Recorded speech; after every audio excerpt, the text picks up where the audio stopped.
Hello, welcome to my channel. My name is Kate, and here on my channel, I talk about true crime stories.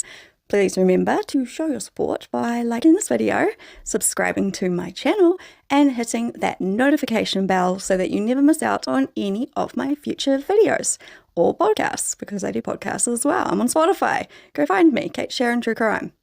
Also, I have teamed up with a brand. I'll just play a short skit about this brand before we jump into today's video. So here it is. Just popping in here real quick to let you know about a brand that I have teamed up with. They are called Twisted Thread and they are based here in New Zealand. They are awesome. Honestly, they sent me this t-shirt and I love it. They are passionate about music, like metal and rock, just like me, but they also stock hip-hop shirts and merchandise. Their shirts are of a high quality and they sell a range of band t-shirts and underground streetwear brands.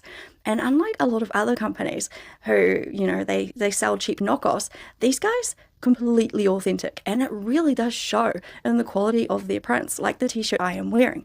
Like, I love this. Look at this color. It's amazing, right? It's great. I love it so much.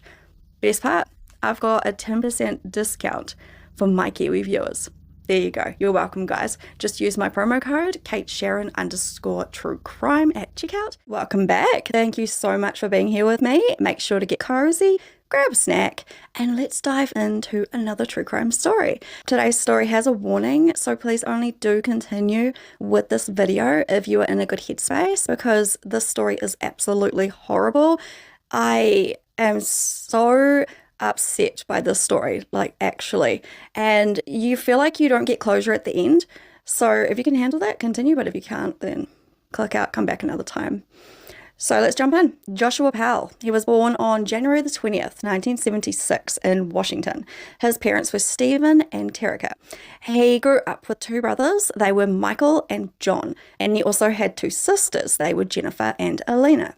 So the family life was quite difficult because Stephen, the father, he had such an abusive behavior. And his feelings about his faith were kind of going adrift. So this family, they were actually a part of the Jesus Christ of Latter-day Saints, which is the Mormon church. And according to the divorce filings in 1992, Stephen shared pornography with his sons and refused to teach or enforce limits on certain behaviors, like the way they treated women. Apparently, they were horrible to their mother. They treated her like crap. Like, they even put their hands on her.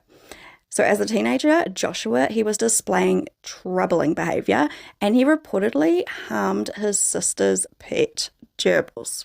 Apparently, he killed one of her gerbils, and he threatened his mum with a knife. All she did was ask him to wash the dishes, and he just threatened her. He also struggled with his mental health and tried to take his own life at least once. I think he was about 14 when he attempted that, so that's really, really sad. By the late 90s, Joshua was living in Tacoma and going to the University of Washington, where he started dating a woman called Catherine Terry Everett. So he met her at the local church. And after they moved in together, Joshua, he just sort of began to control everything she did, what she wore, what she did, anything, who she hung out with. And she later mentioned that he wouldn't let her visit her family by herself and set limits on what she could do. That is horrible. From what I've read about Joshua, he does seem highly narcissistic, and so does his father. So yeah. So when Catherine decided to take a trip to Utah to see a friend without him, she realized that she didn't want to go back to Washington, and she actually ended the relationship over the phone. And I say good on her, because what happens in this story is absolutely horrible. So she's lucky that she got out. Then in November of the year 2000, Joshua met his classmate, Susan Cox, at a dinner party at his apartment in Tacoma. They're both a part of the Mormon church, and the Mormon church, they liked people to date within the church. So they would kind of like push you to date in that church. Yeah, because they wanted to keep it in the church, keep the church going. So yeah, they were both part of the temple. And they met in 2000 and they married in 2001. Joshua was studying business and worked at a bunch of different companies over the years, so he wasn't so great at sticking in a job. Susan, she was a trained cosmetologist, and she also secured a position at Wells Fargo Investments.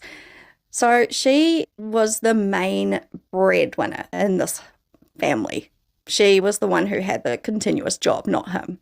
Also in 2005, this couple welcomed their first son. This was little Charles. He was born on January the 19th, 2005. And then they welcomed Braden. He was born on January the 2nd, 2007. And these boys are so cute. So after getting married, Josh and Susan, they lived with Stephen. Yeah, so Stephen's horrible. He's the father of Joshua, and they went to live in Washington. And during this time, Stephen developed an unhealthy obsession for Susan. And we're talking very unhealthy. He secretly videoed her. I'm going to play some of the video. I'll do it now. Did that for me. That was good. I gotta show how happy I am. I worship her. She just turns me on. I'm in a perpetual state of turn on when she's around. I had to get a picture of this dress. She was so beautiful. Back here, there's a jacuzzi. I'd love to spend the evening in here with Susan is what I'd like to do. So, I probably do some pretty, some people might think they're weird. Here are the panties that I picked up out of Susan's laundry. God, they smell so nice. I think she's the most beautiful thing that ever walked the earth. So he's following her around the house. He's spying on her. He's taking pictures of her. He's videoing her. He's being a complete creep, and he is saying that he's falling in love with her. He also secretly read her journals and posted romantic songs online using a fake name. Yeah. Horrible guy. Seriously, this guy. Gross. Then in 2003, Stephen surprised Susan by confessing his feelings for her. So they're sitting in the car. He's dropping her off to, I think, her family's house. And he's just like, I love you, basically. I'll see if I can find the tape. Hold on. It'd be great to go to Colorado and see a different part of the U.S., you know? Yeah. I'm probably wrong, but I've really fallen in love with you. Maybe I'm interpreting something that I shouldn't be interpreting. It just, for example, when we were sitting on the couch, it just felt like you were very, I was extremely aroused, and I think you were somewhat aroused, at least I thought. I don't know where you're going with this. But Susan, I'll tell you where I'm married to your son, and I should just be the daughter-in-law. I know. Which puts me a step beneath your own children. Okay. And that's where I'm comfortable. I was kind of meaning to talk to you about this. My own father doesn't kiss me, and you kiss me, and I didn't like that. So accidentally, Stephen recorded that tape. And yeah, so they found it, and it's like very, very uncomfortable, right? She's just like, no, I'm not interested in you. And he's like, yeah, you are, kind of situation. It's just weird. He's weird. He's so weird. She doesn't want him. Later, Susan's journal entries and emails reveal that she was experiencing serious problems in her marriage. So not only is she dealing with this horrible father-in-law, but her husband's being a bit of a prick. So they argued a lot because Joshua didn't want to go to church anymore. And this really upset Susan because, they got together with the idea that they're both in the Mormon church. And now he doesn't want to go. So it's like, hang on.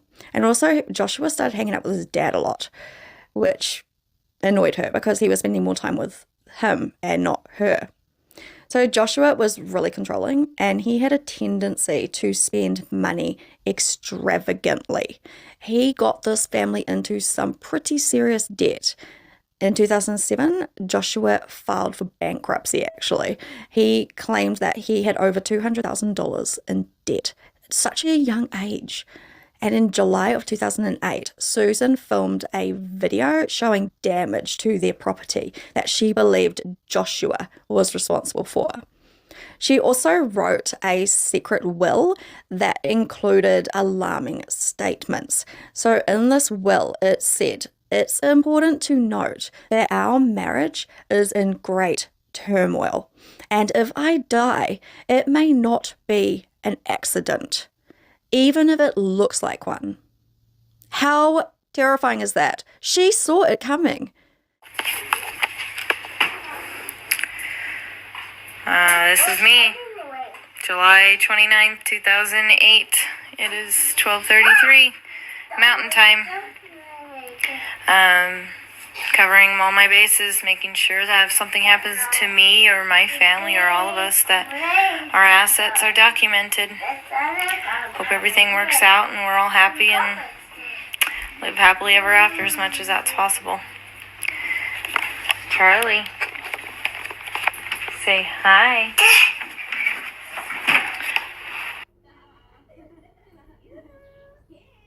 Today is Tuesday, July 29th, 2008, and we are in the 6254 West Sarah Circle house. This is me. Hi. Sorry. And it is, can you see that? 11:44 a.m. Then on the morning of December the 6th, 2009, Susan, Charles, and Braden went to church together. Joshua did not go because remember he doesn't want to go to church anymore. But their day would take a troubling turn. It was basically the last day that anyone sees her. That afternoon, a neighbour had stopped by to visit them before leaving at about 5 p.m. And she said everything seemed fine. Like, they were normal, they seemed all right. But the thing was, Joshua insisted on making pancakes, and they think that maybe he put something in it because Susan wasn't well afterwards.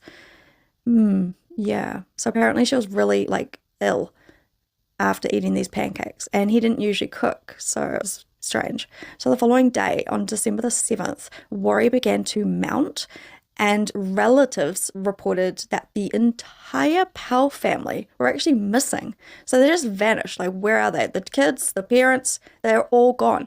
And the kids didn't go to daycare that morning, which was completely out of character. So people are wondering what the heck is going on. Joshua's mum, along with his estranged sister Jennifer, also quickly grew concerned, and they went to the Powell home to look for them. They were worried about the children. But the family, they were nowhere to be seen. So this is when they decided to call the police, and the police did come over. So the police arrived and they entered the house. They were quite alarmed at the prospect that the family might have been victims of carbon monoxide poisoning because there was an odor in the air. And also there was a wet spot and it had a fan directly on it, like someone had cleaned and they're trying to dry it. They searched the entire home, but they found it eerily empty. The only signs of life were two boxed fans strategically blowing air on a wet spot on the couch, hinting at some unknown disturbance.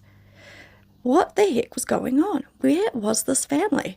And as the investigation unfolded, it was discovered that Susan had not shown up for work, which was not like her at all, because she had children to take care of. She needed to go to work because Joshua wasn't sticking a job. Also, her purse, her wallet, her identification, everything, it was still at the house. And also later, the police located her cell phone. It was inside the family's vehicle, the vehicle which Joshua had been using, deepening the mystery of the sudden disappearance. Why would she go out with her other things? You take your wallet, you take your phone, you take everything. Usually as a woman, we have it all in our bag and off we go. So later that day, at about 5 p.m., Joshua returned home. He had his two kids with him, but Susan, she wasn't with them. He was quickly taken in for questioning, where the heck is Susan? And he basically just said that he didn't know and that the last time he saw her, it was the night before at about 1 a.m. because he decided in a spur of the moment that he was going to take his two toddlers camping in a blizzard. So during this interrogation, he recounted his version of events.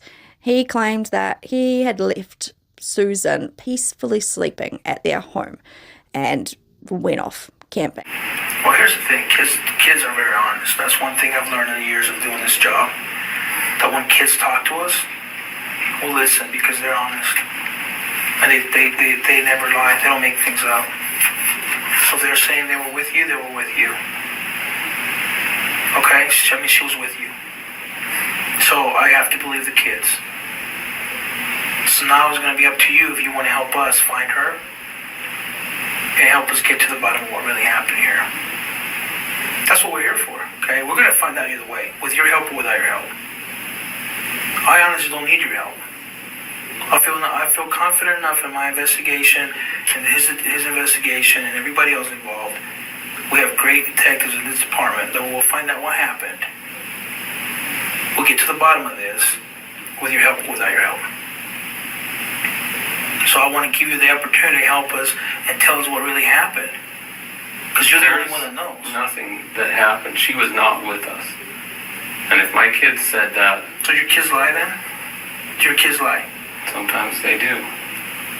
I mean, if they said that she was with us, they know that's not true.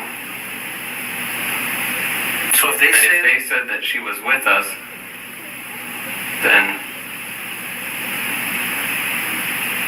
I guess that would put her out the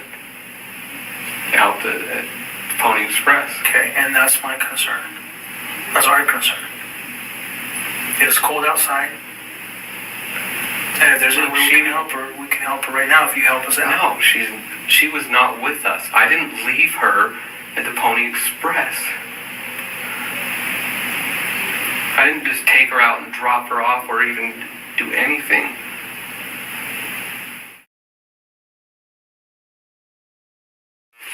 Okay, so Charlie, when you guys came home from camping, who came home with you?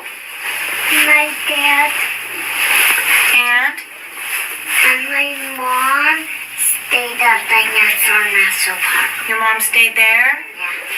How do you know your mom stayed? Because I was coming. Because you were coming. Yeah. So your mom stayed at the park. Yeah. Where did she stay at the park? Do you know where? She stayed at Dinosaur National Park. Do you know where at the park? No? My mom stayed where a crystals are. Where what are? Where crystals are. The crystals? Crystals? Yeah. Is that what you're saying? Crystals? Yeah. Your mom stayed where the crystals are? Yeah. Is that what you said? Yeah. Okay. We can't talk about Susan or camping. I always keep things as secrets. Well, when we talk about your mom, we can't keep that a secret because your mom would want us to talk about her. Who told you you can't talk about your mom?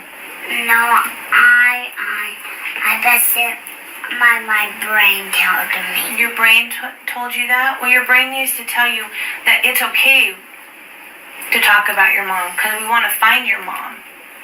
So in order to find your mom, we got to talk about it. We are doing blessings. You're doing blessings? Yeah, but then stuff. But it's okay that I keep a secret because we are doing blessings. You know what? It's not okay to keep secrets if it will help us find your mom. So we need to talk about those secrets. Did somebody tell you to keep a secret? No, only my brain did. Your brain did? What else did your brain tell you about the secret? My brain won't tell me to say that. Your brain won't tell you to say it? So he said that he took his 2 toddlers camping in a blizzard on a school night. No, So this camping spot, it's a remote area. It's quite stunning. The landscapes are beautiful, but we're talking the time of the year when it's cold, freezing. So I don't know. What do you guys think? So the investigators, they look into his account, but they find several inconsistencies. And when the police visited this area that he claimed to go camping on December the 10th to search for signs of Joshua's camp trip, they were unable to locate any evidence of a campsite. So usually, there's footprints and, they've taken kids camping, they leave like stuff around, like there could be rubbish or whatever, but there was no indication that a campsite was ever there. This raised further suspicion because Joshua's decision to embark on a late night camping adventure with his 2 young boys in a blizzard just seemed highly questionable and unlikely. What parent takes their toddlers out into a blizzard to go camping? Let me know. If you do that, you're crazy. Like, they'll get sick. Don't be silly. So anyway, Joshua's behavior, it added to the mounting concerns. He was just like acting nonchalantly. He seemed to be trying to make himself look like the victim. He had failed to inform his employer about his absence from work that day, explaining to the police that he had mistakenly believed that it was Sunday instead of Monday. Come on, don't bullshit me, dickhead. Anyway, this lack of communication combined with his dubious timing and the hazardous weather conditions led detectives to scrutinize his story because it didn't make sense, right? We don't take our toddlers into blizzards to go camping. It just doesn't make sense. And where's Susan? Then on December the 9th, investigators conducted a thorough search of the Powell family home, during which they uncovered several alarming pieces of evidence.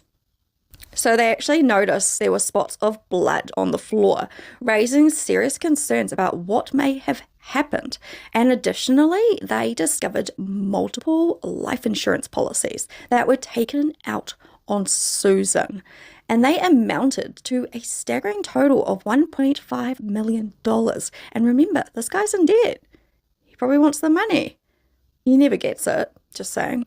So among the items found was a handwritten letter from Susan herself, in which she expressed deep fears for her safety and her life, suggesting that she felt threatened and in danger. So she was actually terrified of her husband, which is really sad that she was living in those conditions. So this discovery intensified the investigation into her circumstances and her well-being. The police felt an urgency to find her and find her quick. Those boys needed their mum. DNA test results released in 2013 matched one blood sample with Susan, while another sample was determined to have come from an unknown male contributor. So who do you think it is? Who do you think it is? I have one guess. So then in August of 2012, police in West Valley City shared information that raised serious questions about Josh's behavior after his wife went missing. So he took several unusual steps. He cashed out Susan's retirement savings, stopping her regular visits to her chiropractor, and taking the kids out of daycare. So he's making like permanent decisions when his wife is probably going to come back, right? Additionally, he talked to co-workers in the past about how to hide a body. He said that there's like this abandoned mine in the Utah desert, and it would be perfect to hide a body. Who talks like that? I guess some people. But this is not normal to talk about at work, right? Like with your family or your friends, whatever, because they know you're weird. But to talk about that stuff with your co-workers, it just... So the police spoke to Charlie, their son, and Charlie said that they did go camping. Apparently, their mum was there, but she didn't come back with them. Then a few weeks after she went missing, a teacher reported that Charlie had actually mentioned that his mother was dead. Yeah, this little child says that his mum is dead. So Susan's parents, Chuck and Judy, they claimed that while at daycare, several months after Susan's disappearance, that Braden, he drew a picture.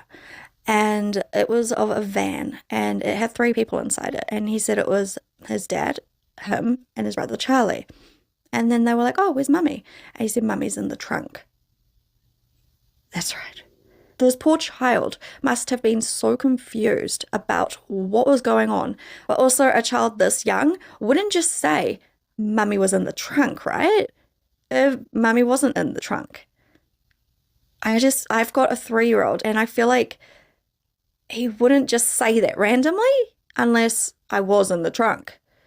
So police also told the media that they intended to question Joshua again and requested all videos and interviews featuring him from local TV stations be passed to them. Then on December the 14th, Joshua hired a lawyer because he felt the heat. The police were pushing him. They knew, like we all know it was Joshua, but there's just no evidence because it's hard to have evidence when there's no body. But they're looking. Thing is, Joshua wasn't being very cooperative, which I find strange because if he's innocent, then he would cooperate with the police, right? Like, this is his wife, the mother of his children, the supposed love of his life. Wouldn't he want to help the police who were trying to locate her? Why would he go against them? That just does not ring right for me. If my partner, which I don't have one, but if my partner went missing, I would be helping to find him. Anyway, a few days later, he took his sons to spend the holidays with his dad. And by December 24th, Joshua was seen as a key figure in this investigation. Then on January the 6th, 2010, Joshua returned to his home that he shared with his wife, and he rocked up with his brother. This was Michael. And he was picking up his belongings, which kind of suggested that he was permanently moving out. So he's making these, long-term decisions on something that might only be short-term if he was innocent, which I don't believe he is. So Joshua, he's at a crossroads in life. He's living with his 2 young sons, his aging father, and his siblings. He's living with Michael, Jonathan, and Elena. So that's a lot of people for one house. And after losing his job in West Valley City, he made the difficult decision to rent out his home, which is the house that he shared with his wife, and return to his family home. So he's living with his family and he's renting out his house.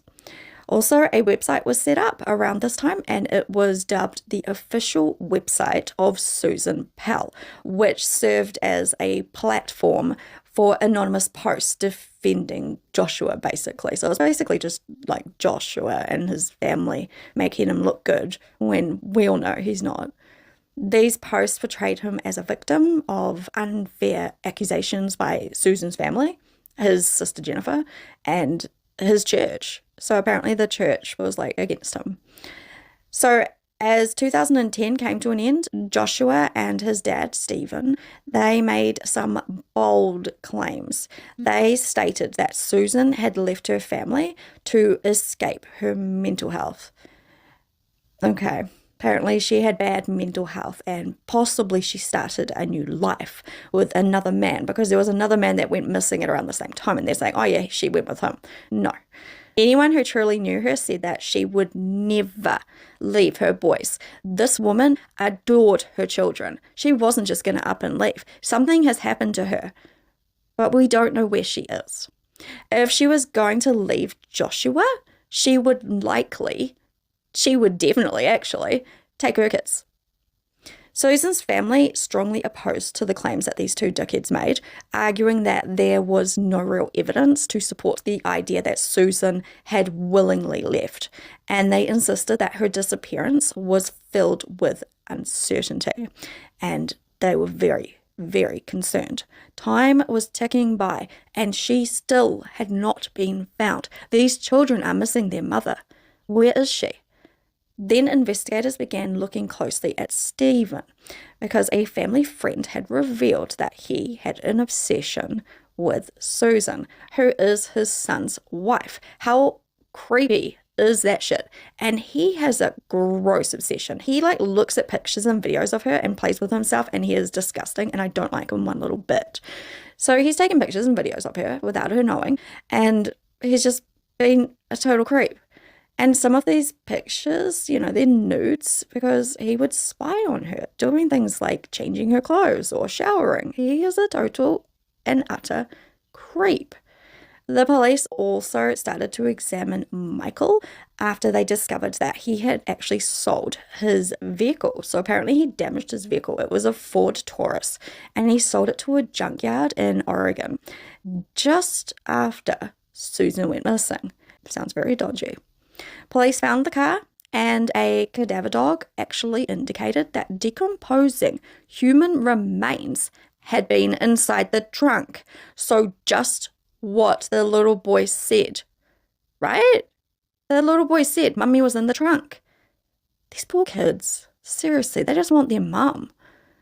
And poor Susan's family, my goodness. But unfortunately, DNA tests on the car were inconclusive. So they could not say for sure if Susan had been in the trunk, which is really, really annoying. But I'm pretty sure it's obvious, right? It's pretty obvious. There must have been so freaking frustrating for the police, who probably knew in their hearts that these people are somehow involved, but they can't really do much with suspicion. They need hard facts. They need evidence.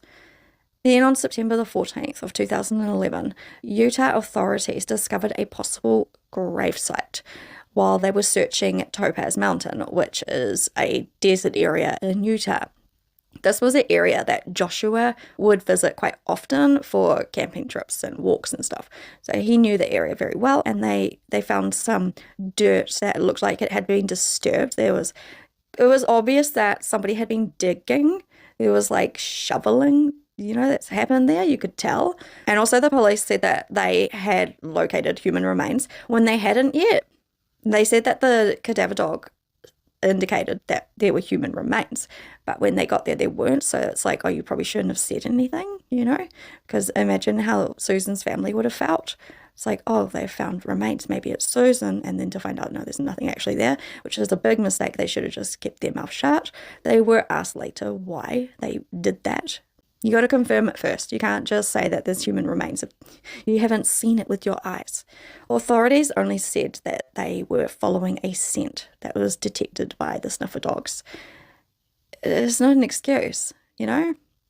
Maybe she was buried there at one point, but was moved because, you know, police were sniffing around, and maybe Joshua got nervous and moved her. I say that because those dogs, they did indicate that human remains were there, and these dogs, they don't usually get things wrong, and the soil had clearly been dug into. So yeah, just saying. Tensions, they were high at this time between the Powell and Cox families. And after the police had searched their home in 2011, both Joshua and Stephen gave interviews. Why not just answer where you were when she disappeared? What makes you think that she would leave? Susan was very, very sexual with me. She was very flirtatious. I mean, she did it. I did. I mean, we interacted in a lot of sexual ways because Susan enjoys doing that. I enjoy doing that. Susan had supposedly written about her relationship with Stephen.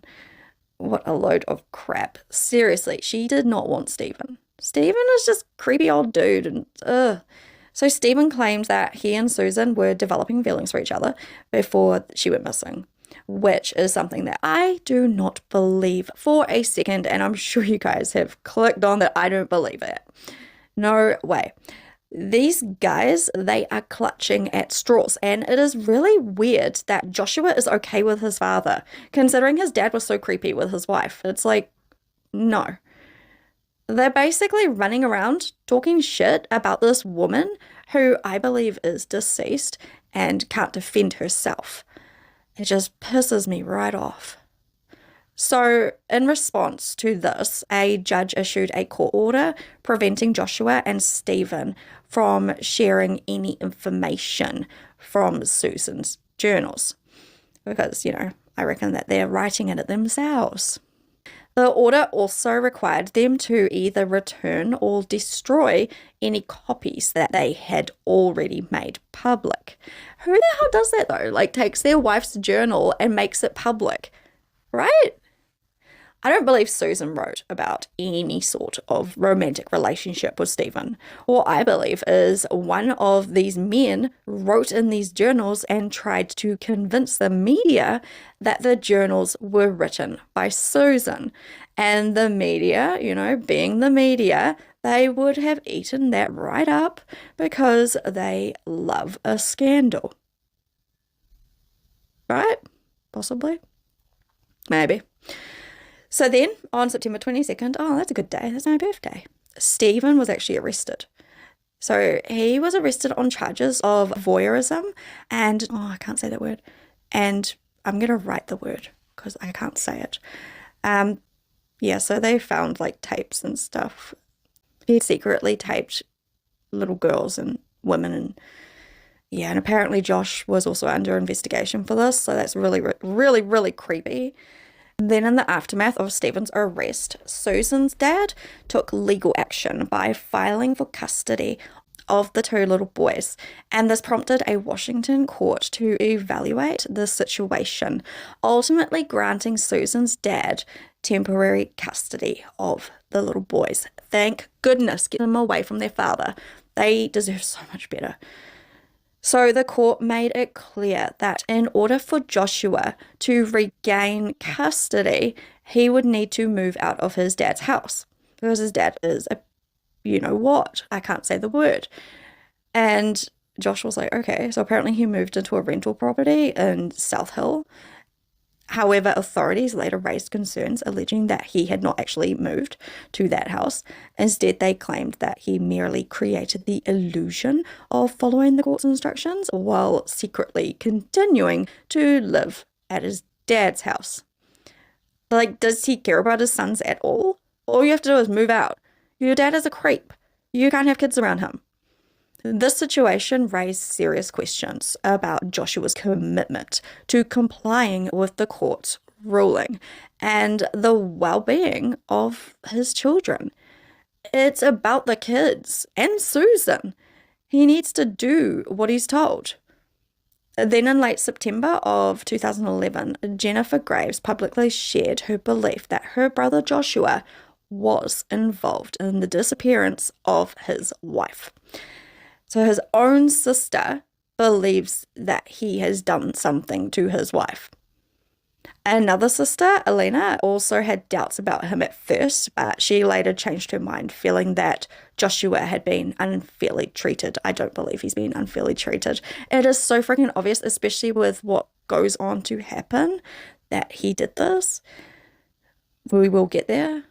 Then on September the 28th, Mayor Mike Winder expressed his support for continuing the investigation, saying that he felt they were starting to gather more important evidence than they had seen in the previous 2 years.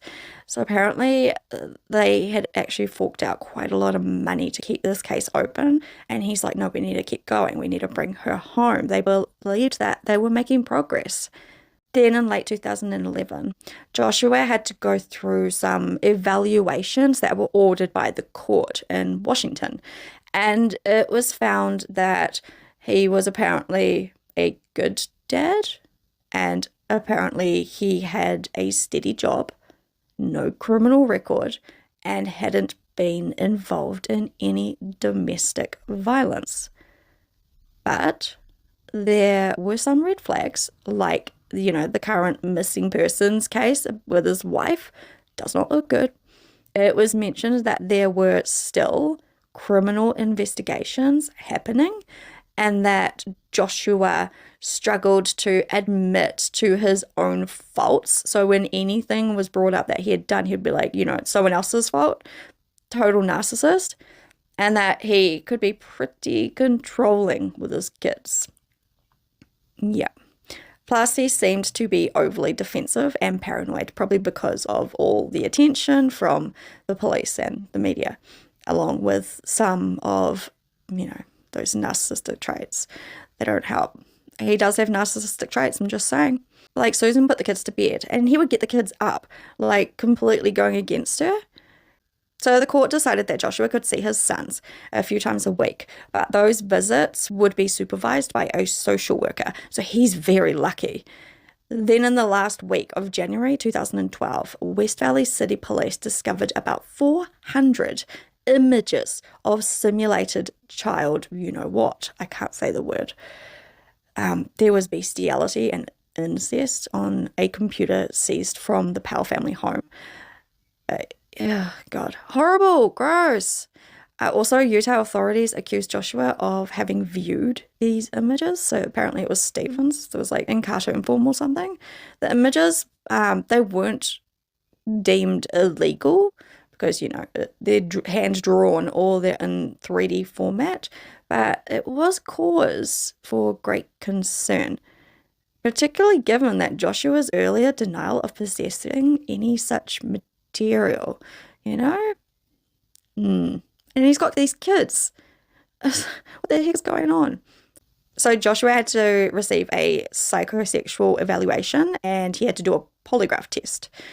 And even though they found all of this, he was still allowed visitation with his children. That is something that I cannot quite wrap my head around. They're finding this, I'm going to put the word, and he's still allowed to see his kids. It's so bad.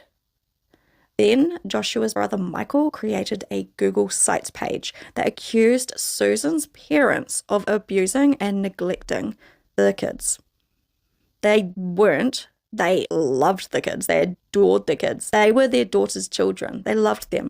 He also alleged that the police in West Valley City weren't handling the investigation into Susan's disappearance properly, and they were harassing Joshua. Probably because, he did it. Just saying.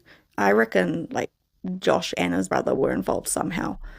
It just looks, from everything that I'm talking about, it's just starting to look like they may have been, in this together. Susan's parents denied the claims of child abuse, and after a few days, Google took down the site because it violated its rules. You can't go around slandering people for shit that they didn't do, or, if you don't have evidence.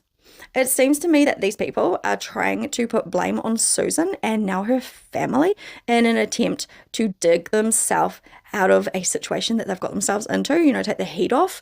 But in my opinion, it is making them look more and more guilty. Then on February the 5th, 2012, social worker Elizabeth Griffin Hall called 911.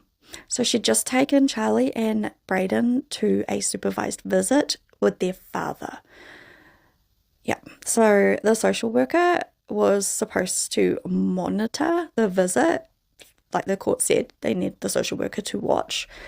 But when they arrived, Joshua, he just grabbed the boys and shut the door on the social worker. So he had the boys inside and she couldn't get in.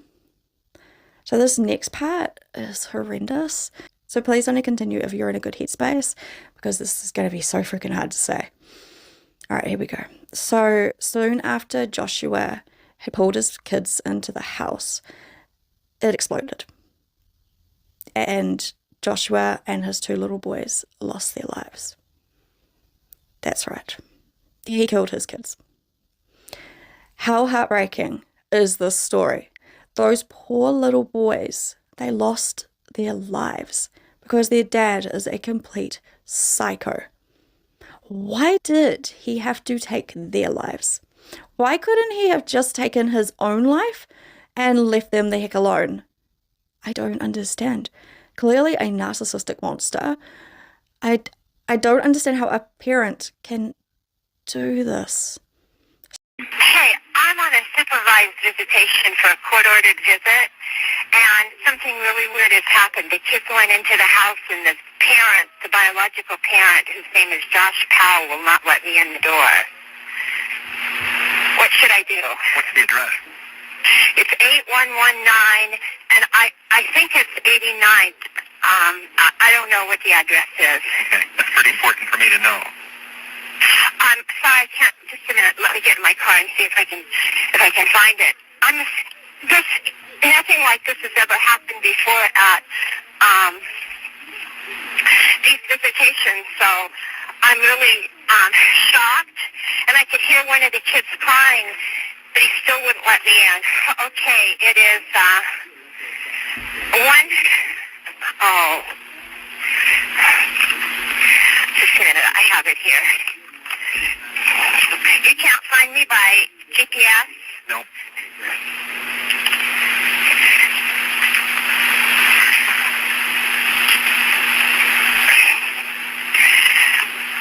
Okay, it is, I still can't find it.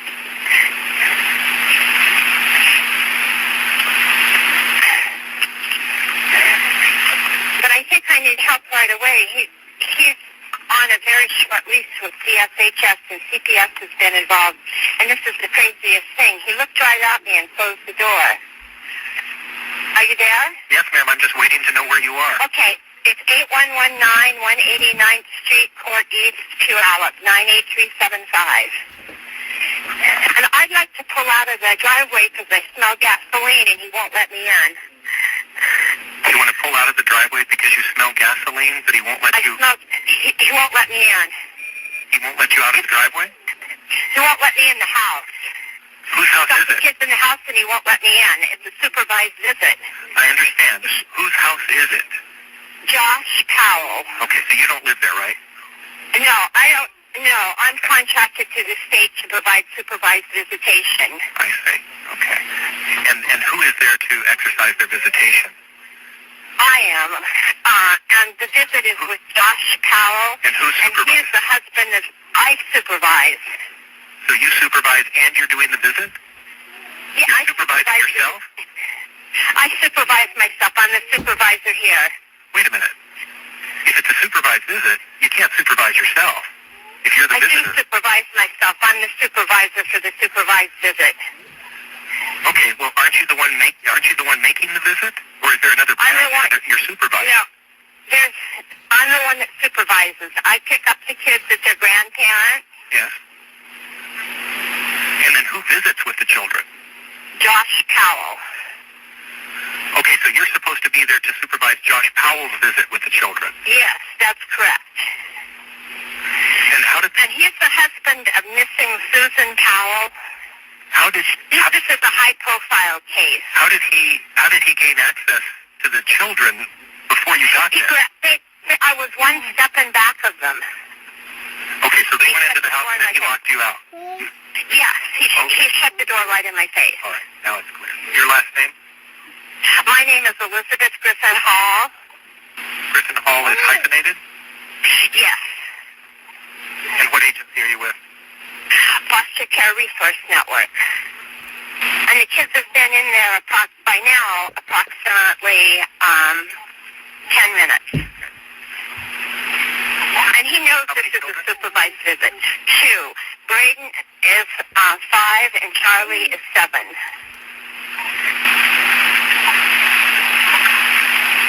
And the dad's last name? Powell, Powell. L. 2 L's? 2 L's at the end of Powell? Yes. His first name?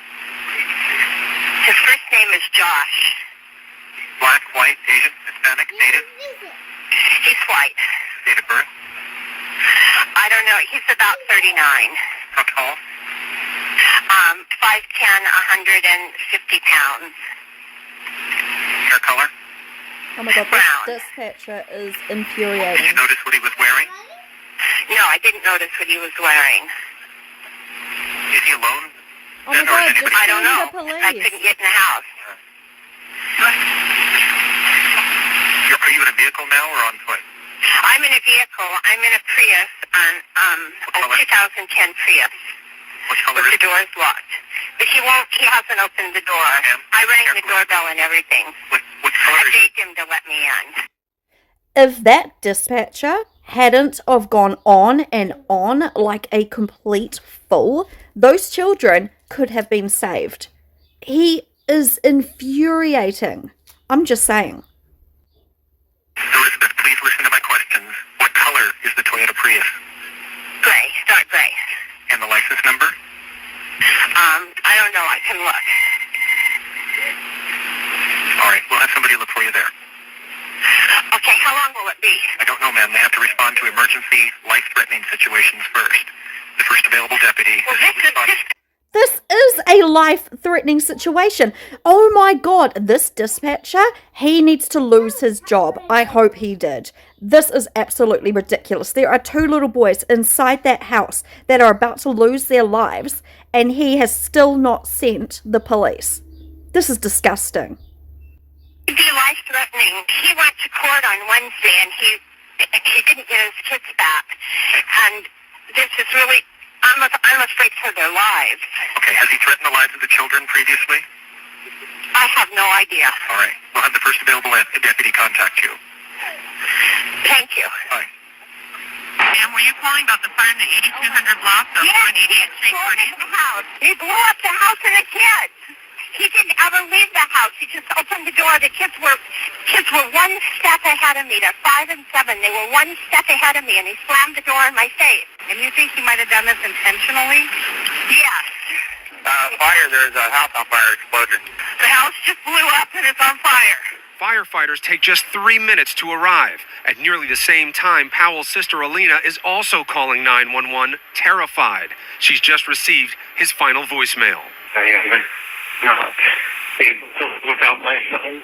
I'm sorry to everyone I've hurt. Goodbye. I'm terrified to drive over. I'm afraid of seeing something. I don't want to see it. So the police were treating the case as a double murder-suicide, saying that the act appeared to have been deliberate. Because it gets worse. When authorities notified Stephen, who's in jail, this is Joshua's dad, apparently he didn't even seem that upset by the news that his own son and his grandchildren were killed in a horrible way. That's his son and his grandchildren. How can he be that way? Then, 2 weeks later, Stephen invoked his Fifth Amendment right not to answer questions regarding Susan's disappearance. So now we've got a mum who's vanished off the face of the earth and 2 innocent young boys who have lost their lives. Susan's family have said they believe that Stephen knew what had happened to Susan. Stephen was later convicted on the voyeurism and the you-know-what in May of 2012 in a trial that largely skirted the issue of Susan's case. This case is really freaking sad. So after a relatively brief investigation, officials confirmed that the explosion, it had been deliberately planned. And the official cause of death for the little boys and also Joshua was determined to be carbon monoxide poisoning, though the coroner also noted that both of the children had significant chopping injuries on their heads and necks. What the hell? They're toddlers. I know I hate this so much. I've got 2 boys. I've got a 3-year-old as well. How can a parent do this? We are meant to protect our babies, not kill them. So the police found a hatchet. It was near Josh's body, and investigators believe that he used this to attack his children before being overwhelmed by smoke and fumes. Why? Why? My heart is breaking. Like, these little boys are so beautiful. Their last memories would have been horrendous. Being attacked by someone that they loved and trusted, and here comes the... Oh, I always cry. Okay. Being attacked by someone they love and trusted, their father. So the fire investigation also found 2 5-gallon cans of gasoline on the premises, as well as evidence that gasoline had been spread through the house. He also gifted the kids' toys and books. Friends and family of Joshua informed authorities that he had sent them farewell emails just moments before he did all of this. And among those who received his messages was his local bishop, along with instructions on how to access his money and cancel his utility services. He's worried about his utility services when he's planning to kill his children. Make it make sense, please. It doesn't. Records revealed that Joshua had taken out $7,000 from his bank account and had given away his children's toys to charities the day before all of this happened. He had planned this. Those little boys would have turned up to his place so happy to see their dad, you know, because that's what they're like. You know, these little children, they would have been like, yay, dad, and then boom. Additionally, his brother, Michael, he was named as the primary person to receive his life insurance policy. Yeah, so Charles and Braden, these two gorgeous little boys, they were laid to rest in Woodbine Cemetery, which also has a memorial for their mum. As for Joshua, his remains were cremated. Flushed them down the toilet, just saying. Then on February 11th, 2013, a year after the little boys and Joshua died, Michael Powell, Joshua's brother, he took his own life. So he jumped from a parking garage and died. Looks like guilt to me, right? This is the same brother who the dog detected human remains in the back of his truck. Guilty. So back in 2012, police, they had contacted Michael after his abandoned car was found in Oregon, but he wasn't forthcoming about it. But they, you know, they detected that there were human remains. It just looks so guilty. Authorities in Utah suggested that Joshua and Michael most likely were involved in Susan's disappearance and death. And this is why they took their lives, because they can't handle, you know, what they've done. But I don't understand why Joshua would take his son's lives. The investigation into Susan's disappearance, it actually ended on May the 21st, 2013. Yeah, because Joshua's dead now. So Susan, she remains a missing person to this day. But given the fates of her little boys, oh my God, given the fates of her little boys, it's widely believed that she was killed by her husband. Oh my God, I can't handle these stories. Stephen Powell, he was released from prison. Yeah, so he got out in July of 2017 after he served nearly 6 years for his disgusting PORN. And he died. Yeah, so apparently he died in 2018 of natural causes. And there were calls as of March 2018 by Susan's family. They wanted her to be declared legally dead, with the cause being homicide. And even though the active investigation is over, Susan Powell's family and cold case experts continue to search for her body in the hopes of bringing her home. This story, it affects me so bad. I think because I'm a mum and I have a toddler. So Susan's parents were also awarded a large settlement in July of 2020. This was for negligence in relation to the deaths of the little boys. Like, they shouldn't have been going to see their dad. Not with the crap that, you know, the police are finding. The story's so horrendous. Those little boys. I really hope that they find Susan, because she needs to be put to rest next to her kids. I'm going to leave it there because I need to go bawl my eyes out. All right. Feel free to share your thoughts in the comment section below. You guys know the rest if you've watched my videos. I have to go. Ka kite, bye.